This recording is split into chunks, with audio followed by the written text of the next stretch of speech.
30 seconds, I can tell you that if I was talking to my younger self, I would say, don't take the safe route. The safe route is the enemy. Take the route that scares the hell out of you because it is the most important thing that you could ever do in your life. I'm hitting everybody in existence. Came to get it all. You see the writing on the wall. If I'm Naruto in the water, I'm Sasuke before the fall.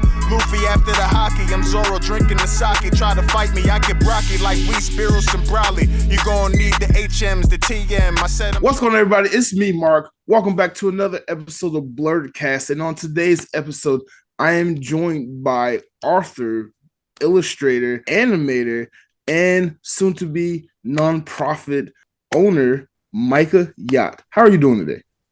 I'm doing excellent. Thank you for having me, Mark. No worries, no worries. Now, you reached out to me because you are a writer and you are working on an animated book series or an audio book series that you're turning into an animation. And you wanted to talk about that project. But in our pre-show notes, you had a few other gems that you're working on that I'll give you a chance to talk about. But why don't you go ahead and introduce my audience to you? All right. Yeah, my name is Micah Yott. I live in upstate New York, just outside of Rochester. I'm working on a graphic novel series called The Silent Scream, where I combine the superhero genre with the horror genre, which is inspired by Lovecraft-style horror. So it's a sci-fi psych thriller, essentially. The superhero, The Silent Scream, was inspired by Israel Adesanya. So if you're familiar with UFC and MMA, that's who it's inspired by. The series started off as a film script or screen, and I turned it into a graphic novel. And then after I'm done with that, I decided to turn it into an animation. So I'm working on the sequel at the moment, which I'm calling Visceral, and I'm also working on the animation at the moment. Now, you said it started out as like a screenplay or just a script in that sense, then you turn it into a graphic novel, and now you're doing an animation. When you originally wrote the story, did you intend it to go as far into animation and graphic design, or was it originally just meant to be a screenplay? Yeah, it was originally just meant to be a screenplay, and then I knew that I wanted to turn it into a graphic novel because I always loved graphic novels. And then basically what I've been looking at is just kind of getting back into animation because I did it a while back for a little while doing game animation, video game animation, and I wanted to get back into animation because it's a challenge for me, and I love challenges. Okay. Where did you go to school to learn animation? When I was younger, I went online. It was one of those online courses that you could take. I had to do that while I was going to work, and it was basically just too much for me to handle, going to work and going to school online full time, so I had to stop doing it. Okay. But you do like the art of or the process of animating things. Okay, that's cool. What if you don't mind me asking, like what are your like favorite animation softwares you use? Oh, well, I've actually basically been doing it just one drawing at a time. So it's like one still frame at a time and then putting it into a video. So it's Oh, like the really? old school style of animation, like Oh, one wow. You're picture at doing a time. single cell animation. That's actually really dope. That's like I went to art school myself and animation was my major, so kind of jumping down a weird not a weird rabbit hole, but a familiar rabbit hole, if that makes sense. Hand drawn animation, that's crazy. Yeah, yeah, it's challenging because I haven't done it in a long time. And what I've been working on with my trailers and stuff to kind of introduce people to the animation, I've created a couple trailers for it, and I used just GIMP, which is a graphic image editing, I guess. Mm. And I took just graphic images and then combined a bunch of them into a single, uh, I guess, little film, and then put some music to it. But I'm looking to kind of also get back into drawing because I've been doing drawing for a while, and it's just something that I want to get back into and get my skills back up there. Okay, that's fun. We'll jump more down the animation rabbit hole a little bit later. But first, let's talk about your book a little bit more. Your main character is named Lorenzo, and from what I can tell, his father's died and left him a mystery that he has to essentially solve. What was a lot? Can you tell me a little bit more about the inspiration behind writing the screenplay and then wanting to turn it into a graphic novel? Yeah, yeah. So the original inspiration for I guess the setup was the movie The Thing. If anybody has seen that or is Very familiar true. with the original Thing, I always loved that movie. Which I loved the tense atmosphere of that movie. So it's like isolation and it's cold and brutal, and they're just like essentially trying to figure out this mystery, and they don't really understand what's going on. So they're just using whatever means they can, and that's essentially what I wanted to do for the introduction to this universe that I'm building, because it's a vast universe. It's like Dungeons and Dragons style. So it's like, has a ton of characters and a ton of enemies and monsters and stuff. So I just kind of did a really small introduction by using the main character, his family, and setting it up so it's like, there's a conflict. And then how does he become a superhero? He inherits this thing that you kind of discover what it is after you get into the story a little bit. Okay. Don't want to spoil everything here. Obviously I want to leave something for the audience to speculate and get their fingers wet when they pick up the book. So let me ask you this. How long did it take you to create this story originally? So this originally, I wrote this concept for the story a few years ago, and it took me a couple months to kind of fine tune. I wrote about 3 or 4 scripts before I kind of finalized it, and then I kind of evolved it from there by just kind of branching out where does it go. And really, what I was focused on was not only just this like structure of this story, but all of the events that are going on that is not part of the story yet. So it was like creating the setting and the world just outside of the scope of the story, and it's impacting the story as it's evolving, but you don't realize it yet until the second one comes in, and then you're like, oh, this is what's going on. So it's kind of going to jump very quickly in the sequel. Okay. Okay, that sounds very interesting. Now, when you took the script and turned it into a graphic novel, was it just naturally the next evolution in this project for the story, or like did you envision it from the beginning to become a graphic novel, then eventually into an animation? Yeah, my plan was to turn it into a graphic novel after I wrote the script. I really enjoy, I've always enjoyed the graphic novels, the arts, and just how unique uh, the structure and the styles are with pictures. Plus, I always loved picture books. It's like one of my favorites when I was a kid. So I always wanted to kind of create my own version of a graphic novel. So I made it every page like a piece of art. It wasn't a challenge to turn your script into a graphic novel since you've already envisioned it that way. And I'm assuming you did all the illustrations for the graphic novel as well, correct? Yeah, so what I did was I combined a few different styles of art, which I was introduced to AI art using like Midjourney, and I never used it before, but I was really fun to kind of get into. And it also kind of was a little conflicting for me because I've never used AI art, and it kind of is cheating. So I had to find a way to take AI art and then make it a unique piece of art.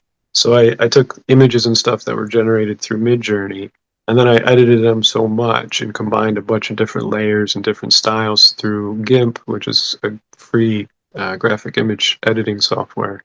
And I turned it into such a unique look that it kind of felt more like a piece of art that I created rather than just like a AI generated piece of art. It's interesting that you brought up that you use AI as your as a creation tool. With the advent of AI art, as you said, there's been a lot of controversy, especially within the artistic community, about using such tools. I'm interested just in getting your feedback about that because a lot of people say AI art is not real art when you're just having a computer just search thousands of images and composite something together, and it takes the integrity out of artistic integrity to some degree.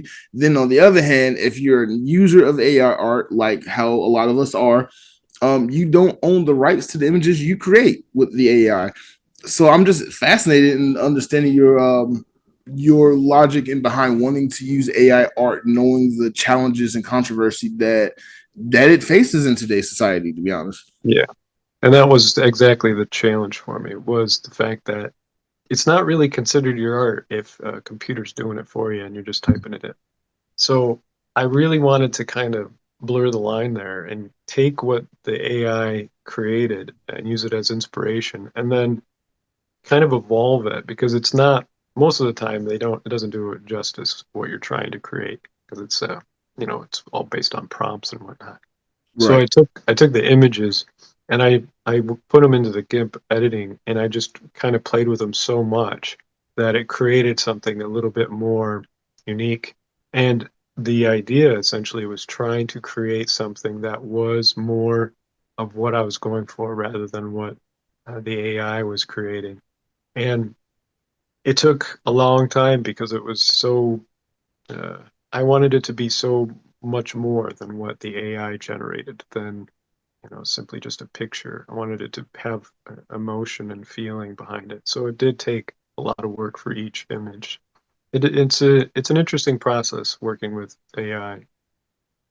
Yeah, it is. I Now I'm really kind of upset that we weren't able to send the images earlier, because I'm assuming those were the shots you were trying to send, just so I can see it for myself. But I'll have it in the video later on for the viewers who are watching the video to look at while we're talking about it. But like that's pretty interesting, because again, from one artist to another, not trying to get all artsy fartsy and into our art degrees and things like that, but like just the concept of AI and how it's being used, and it could be used for good in any field that you implement it, but it will not. I swear to God, Terminator 2 was a an omniscience to our humanity's future.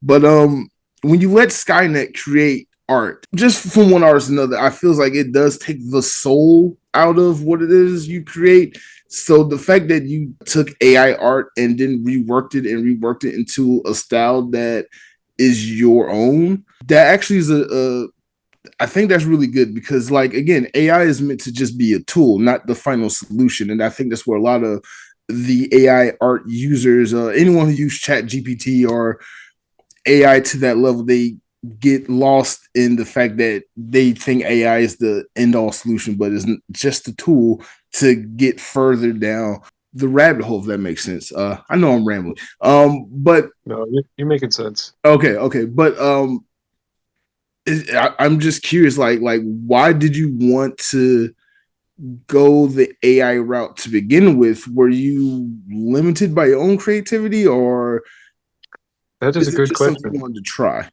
It was more or less something new, and like you said, it's a tool. It's a media, so it's a trying a new medium out, and I haven't tried it before. It was like the first time, and I was taken back because it was so unusual. Yeah, you could just type something in and then tell it to create something, and then it would just create like a ton of these images in like any style. And then it becomes a challenge because then you have to figure out how to communicate properly with the computer. So it was interesting. It was an interesting experiment, and really the goal was just to kind of create a platform, or some type of base to kind of inspire myself. Like, what am I trying to go for? And the interesting thing was, not all of it was entirely AI. There's some stuff in there that's not AI. It's an interesting tool to use and kind of get familiar with. Um, but like I said, my goal was just to put the soul back into it. So I had to almost like take it and then keep kneading it over and over and over for like hours and hours through the graphic image editing software. That's pretty much how I got the soul back into it. And obviously you're pleased with the amount of work that you put into it, because like you said, like you can just say a few prompts or a few command words and AI will generate you hundreds if not thousands of images in a certain style that you want, and you can pick and choose and select. and then a lot of people just leave it at that. Then they go post it on TikTok and Facebook. But the fact that you are using it as a tool in the way that is intended, not one, it shows like that yes, artists can use this particular tool to be even more creative as long as you understand how to use the tool. I think that's a perfect sentiment and should be a testament to your series once it comes out. That's pretty dope. Thanks.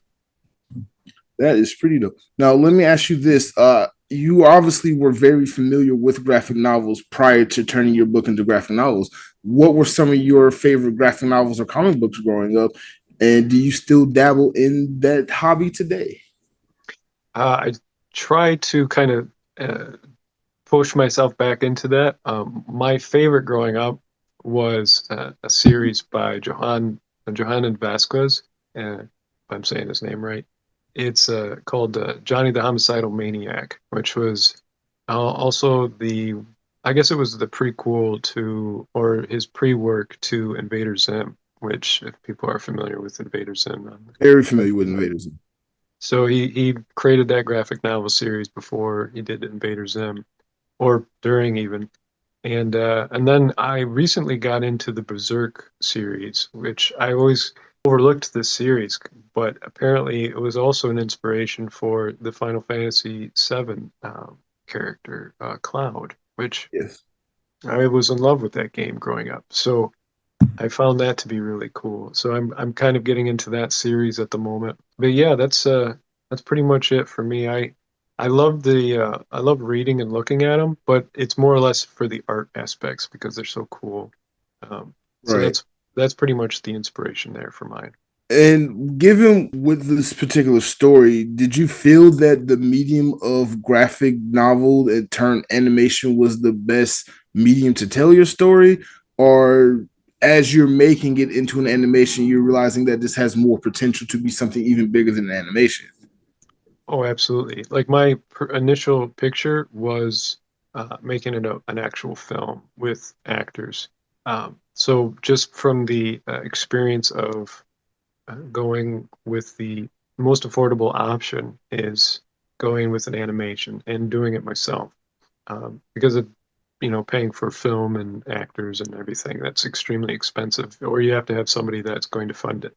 Um, and for me, just going the animation route seemed the most logical. I'm just, one person drawing and then turning it into like a little film and then doing sound effects, which I love doing the sound effects and stuff. It's one of them. I was also a musician for a while, so it's kind of like my way of getting back into music, creating music. Okay. So, and forgive me for asking this. It seems like you kind of want to one man band your entire project if you can. As far as like writing it, then you did the graphics for the graphic novel. Now you're working on the animation one cell at a time for the animation project, and now you're telling me you're doing the foley and you're doing the musical scoring. And I saw the trailer. I know you put the trailer together. So are you just gonna one man band this whole project and make it work? I mean, the goal is not to one man it. I absolutely want to find people to do it with, but at the same time, it takes a ton of money and it's funding. So if I find somebody that's interested in funding the project, then I can expand and use more than just myself. Because personally, I love collaborating on art. I feel like it becomes something new and it's interesting when you combine different art styles. Are you not afraid of like running into an artist or an illustrator or someone else who wants to kind of change it or tweak it into their own image? Because I've interviewed a lot of comic book writers and creators, and they've told me horror stories of when the artist meets the writer and they clash. I have a lot of those stories. Or is that something that you're afraid of? No, not at all. I think that really what it comes down to is finding the right style of artist that kind of fits your, I guess, your taste. I have found a few artists that I'm just like they're just amazing. They're as far as the style of art that they create, and I wouldn't be afraid if I was working with them. It's just more or less, like I said, finding the funding so that I can offer them at least the right amount of money to do the work. Because that's another thing. Is like I'm building something to kind of support artists, and that's the one thing that you need the funding to do it. Right. That's definitely true. You need funding to support artists. I know you have your website, and you by the way, your graphic novel is available to purchase on your website. Links will be in the description for anyone who's interested. But I want to ask you this. Have you thought about doing, say, a Kickstarter or a GoFundMe campaign, any type of crowdfunding as far as looking for investors to help you work on your project? Oh yeah, absolutely, absolutely. I have actually set up on my website kind of a Kickstarter donation, but I also am selling my audiobook, which I created, and it's one of those things that you don't need a physical copy for an audiobook, but I do want to offer at least some type of physical thing. So the crowdfunding is going to help support the publication of the graphic novel as well. Okay. Okay, that's really cool. That is really cool. And I think you're right. The audiobook is a good way of getting people interested into the story. It's a good way of just helping raise money, get the funds together to do what you're trying to do. So, with that said, you also do other things. You're working on other projects too. Let's talk about those. Absolutely. Yeah. The other thing that I'm working on to kind of help tie it in, because I've always been into psychology and sociology, patterns and whatnot, human behavior. So at the beginning of this process, I also wrote a series, or essentially an introduction to my series of how to transmute trauma process. And I call it Evolution, then Revolution, how to push with love. And it's my own kind of take on how I use my trauma and how I turn it into inspiration for my art. And I feel like as an artist, pain and suffering is our greatest inspiration. So when I experience something or I kind of dive into my own traumas and my own suffering, I'm able to kind of pull out a ton of inspiration for this series, the Silent Scream series, or anything really, any type of artwork that I'm working on. And the idea behind that is to kind of share the process so that if anybody needs kind of help or at least some type of simple guide on how to approach transmuting your own trauma into something like art, there's a kind of like a step by step. And this is just the introduction that I created. I released that as a paperback, but it's also available as like a audiobook, music video. Do you find being a creative is a good way as an artist, like working through your trauma through your art, a good way of dealing with trauma? Oh yeah, absolutely. I feel like if we don't approach our trauma in a creative way or in a way that is going to create something positive out of it, then we're really just holding on to that energy and we're kind of stuck in this cycle of victim mentality where we can't really escape the cycle. We just kind of put it on pause. So we have to do something with that energy in order to get it out of us. And I find that the more you create from that pain, the less you feel that pain because it then goes out into the world as something physical. So you're letting it go back into the world. And it's not negative. You're not hurting anybody. You're creating something positive or some type of inspiration for someone else. So I created this group called Push with Love. It's on Facebook. And I use it as kind of a gathering for people that want to, I guess, experience some type of community with art, art therapy. And it's any type of art, really. It's not limited to just, drawing or writing or anything like that. But it's really just to kind of meet and evolve out of our traumas. That's philosophically deep. But I 100% agree with you. I know just from my own personal experience, when you get in that manic state and you need a release, my favorite way to release is to pick up a sketchbook and a pencil, or to get on Photoshop, or to get on GIMP or Blender, get in Premiere Pro and start editing some footage together, or I will beg friends like, hey, do you want a free photo shoot? I just got some stuff I got to work through, and just working with the lights and the subject is just going to help me think through some stuff. I will admit, I've known this since I was a kid, since I was in high school. a lot of my best work comes from when I'm going through something really deep and I'm putting pencil to paper and just trying to figure it out for myself. Even if I'm not thinking about it, you're right. Putting all that pain, that trauma, that hurt, whatever it is, into whatever you're creating and turning it into art is for someone who's never done it, is such an undescribable feeling once you completed something and then you let go of what was hurting you at the same time. If you've never had that experience, I honestly, you got to experience it. It's just so life changing. That's cliche. That's cliche. But it feels good to put all that pain and hurt into something, and then you create something else out of it that doesn't even reflect the pain and hurt you were feeling when you created it. Oh, yeah. It's amazing. It's like you didn't, it takes you somewhere. It takes you somewhere that you didn't really plan on going. It's almost like pulling the thread and, unraveling. It's amazing. So you're absolutely right. I completely agree. Like changes your life. It changes your perspective on life. It changes just your understanding of yourself, really, what you're capable of. And I feel like that's really the best part is it opens you up to something new. Very much, very much, very much. One more thing I want to bring up before we move on. In the pre-show meeting, you mentioned that you are working on starting a nonprofit, working on a dojo. Where did you get the idea of creating this nonprofit dojo and wanting to implement martial arts? Yeah, yeah. So when I was younger, I was always interested in martial arts growing up. I always loved it. I never got into it too fully. I was afraid. I was afraid of mostly, I didn't realize it would be safe or there would be a safe place to practice it with people until I got older, and then I just stopped caring. I just started practicing. I don't care if I get hurt. Uh, the fun part is approaching it in a way that is not just a simple dojo where you're just going and you're practicing martial arts and whatever practice that you want to do.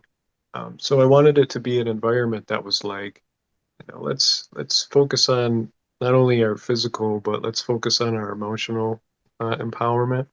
Let's focus on healing with group therapy, sound healing.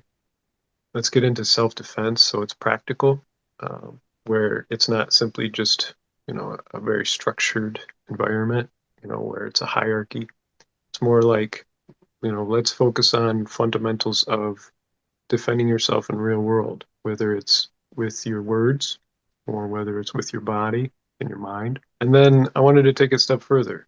I wanted it to be a place that you could also go and practice weapons, like, hand to hand, but also guns, because you can have, gun education. I think that's another thing that a lot of people are afraid of guns. I think people don't really have an understanding of guns because they realize that they can kill people.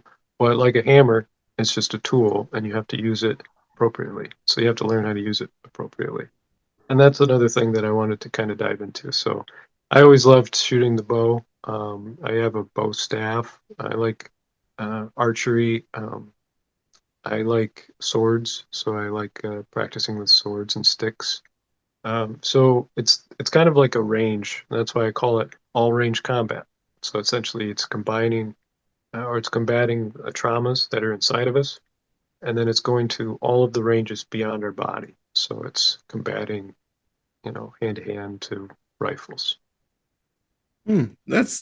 That's really interesting. I know that I forgot the name of the martial arts that where they combine gun training and like traditional martial arts. I'll look that up and put it in the edit of the video. But I think that's interesting that you're combining a lot of different creative outlets in order to not only deal with trauma but to just mentally have a more healthy mentality and output towards life. I'm curious to know what caused all of this, but that's your personal life, your trauma. I understand that, but I really thank you for just using your creative outlet to express not only yourself and your pain, but to show other people that it can be done. And trauma can be managed. I didn't even think that that's exactly how this episode would go when we started. But like combining like trauma and pain and art and creativity is just like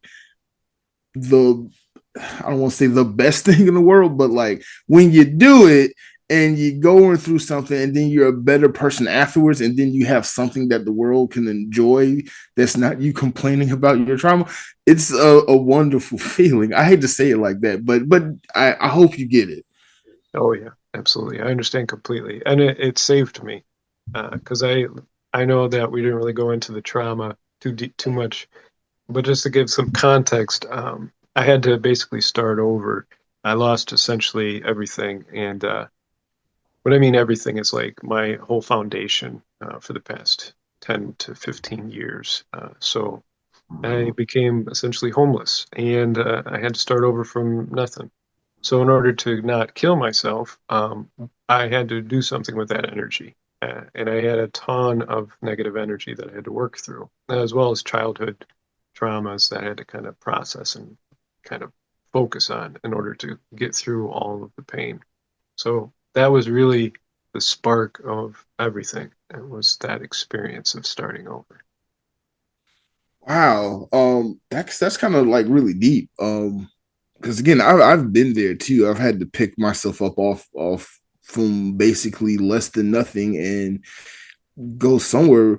Without getting into too many details, I do want to ask, like, when you were at that point of basically giving up and going down that route or picking yourself up, what was the thing? What was the catalyst that really motivated you to look at your trauma and want to work towards it positively versus how you just said it could have been more negative than it was? What was the driving force that was forcing you to want to make this into a positive thing? It was my daughter. I wanted to be uh, better. I wanted to be better for her, essentially, and not abandon her. Because if I killed myself, then she would be by herself. So that was pretty much the driving force. Was my daughter. I'm happy to hear that you was able to find something to bring you to a better place. And if it wasn't for that, you wouldn't be here and we wouldn't be talking about your work that you've been able to accomplish since then. So again, just thank you so much for just opening and sharing your story. I'm sure somebody out there who's going through it right now needs to hear some of what we're saying because it might help them out too. So like that's again just awesome that you're able to triumph over your own trauma and become a better person. Thank you. Thank you. No problem. No problem. But before we go on to the last segment, I do gotta ask because like you said you've done a lot of things. You've done archery, you're into music, you were an animator, you were working while in school to be an animator, you're a writer. Where did you have time to do all of this? And what turned you into this geeky, artistic, productive person that goes down every medium and just figures it out? Like you're an awesome person for that. Thank you. I'm not used to getting that much praise, so thank you for that. I mean, but like seriously, like I had hobbies that came and went, but like it seemed like you found stuff, and everything you found, you took it and build upon that to get somewhere else. And you know, now you're taking all these things that you that essentially make up who you are and turning it into creative art and using every single skill set to make your own project. So that's what made me want to ask the question. Like, you're a jack of 90 traits and you're working together and building like an animation, and you're doing every single step by yourself. And I know what that feels like because I do it too. A lot of other people do it. So I just got to know, like, did you just have like the best awesome childhood and like you were able to get like go to art school and just not have to worry about things and just like everything just kind of stuck for you? Like where did it begin? Where does your nerdy origin story start? So, yeah, I wish I had an awesome childhood. I had a lonely childhood. I was alone a lot. I pretty much isolated from as long as I could remember. I was isolated. So when you're by yourself a lot, you have to do something. And if you don't have a lot of stuff, like, resources, you have to get creative. You have to use your mind. So I would be very creative and I would do more with less. So if you can understand, um, if you don't have a lot and you want to kind of entertain yourself, you have to get creative. So I would use just paper and pencil. I would use my little action figure that I have, or a couple action figures, and create like a little story. I would use my imagination. I would go outside and play in nature, like using sticks and rocks and stuff. Play with bugs, just anything that you can find. So it's really just loneliness creates something. Uh, I feel like you either die or you create something. I think that's pretty much it. Hmm. So yeah, I was alone a lot. I, I mean, I was outgoing and stuff. I tried to make friends, but a lot of times I spent a lot of time alone. So that's pretty much the cause of my desire for creativity and exploration. I have a never-ending need to explore and educate myself. I go down so many rabbit holes every day just looking for something new to educate myself on. And as I got older and got into like the dating scene, so to speak, I mean, that was few and far between too. So it's not like I had a lot of people to kind of distract me from creating things. I I really understand where you're coming from. I get it. I definitely get it. From one artist to another, I think tortured souls or make some of the best creatives. Like kind of how you're saying, like when you're alone, what are you gonna do when you're alone? You gotta either entertain yourself or you're gonna be bored, and that's when creativity is king. In some of those times, and then when you add trauma on top of creativity, you birth an artist, and here you are. Yeah, that's it. That's it in a nutshell.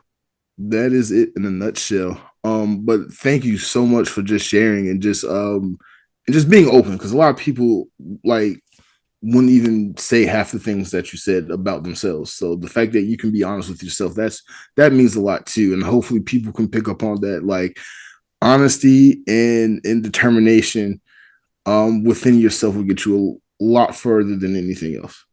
Oh, absolutely. I feel like that's probably the most important thing a person can do, especially an artist, is self-reflect and be honest with yourself. Oh, that's some artist. Oh, okay. That's for a whole different conversation. Artists and self-reflecting. It's like the like two rams butting head the ahead. Oh my god! But then art teaches you to be self-reflective. Again, going down so many other rabbit holes. I do want to ask. You said your inspiration was your daughter for that turning point when you was at your lowest. What does your daughter think of you now, and not only you, but your projects, your books, your novels, the audiobook? What does she think about everything that you've been creating? Well, I feel like it's been inspiring her to do her own, especially creatively. So she likes to create little animations with her games, draw and paint, and just act and sing. And she pretty much just wants to be a creative, which I feel like is by proximity. I feel like that's pretty much it. Is the inspiration is coming from. And I'm sure you couldn't be any more happier. Oh yeah, yeah. She's already. I mean, I help facilitate as much as I can. I've helped her create her own little first animated um, audio book, so she has her own, which is cool. I put it on YouTube, so if anyone wants to check it out, it's on my YouTube. Yeah, I'll have your YouTube channel in the description also, so people can check you out. And then in a little bit, we'll get to the rest of your social medias. Has your daughter taught you something that you never thought you would learn from her, given your circumstances with everything that you told me about that you've been through? Did you Has your daughter taught you anything that you are using in any of your projects or in any artistic way? Oh, absolutely. I feel like she's taught me a lot ever since she was born, really. It was like I always tell her that when she was born, I became a totally different person. It was like I was born again when she was born. It made me realize that I was a soft person. Because when you're alone for most of your life, you have to become very hard and aggressive. And when she was born, I was the opposite. I became a softie, and I've been a softie ever since. And she has also taught me to be more patient and more calm, less reactive. And that's pretty much what I've always had to struggle with is reactivity, emotional reactivity, because I have big emotions. And I'm, as a human, a man in our society, we're not allowed to express big emotions without Right. consequences. So I had to really learn, and she taught me. She taught me, and I actually teach her to keep me in line as well. I tell her all the time that you have to yell at me, tell me not to do something, and use your voice, stand up, and tell me, and she does, and I'm so proud of her for it. That's wonderful. That is wonderful. That just melted my heart right there. I love it. Like, I love kind of getting personal with my guests sometimes. Just it makes these interviews a little bit more personal. And like especially like with the artists like yourself is just finding out their inspirations and motivations and the things that move them just is touching to share these things and to have hopefully people watching and feel the same things that we feel and have an understanding that we have just because we've been through it or we're going through it or we might be going through it and just need some help. But thank you so much for coming on. Before we go, why don't you tell everybody out there on the internet where they can find you if they want to look you up? So you can find me on Facebook. I'm on Facebook and Instagram and YouTube. You can find me. My website's silencescreams.com. That's the graphic novel series I'm working on. And yeah, if anybody's interested in connecting, I have a Facebook group called Push with Love that I'm working on building a community for artists and anybody interested in just therapy, group therapy. I am 100% interested. Please send me a link to that. I'll sign up as soon as we end this because I do think, not trying to tell my business, but I think art and just being creative is some like the best therapy. I've said that. With that said, I need therapy. So if you know a therapist, I am looking. Anyway, thank you for coming on. Thank you everybody for watching. Please go ahead and check out Micah Yott and check out all his work. He's done a phenomenal job.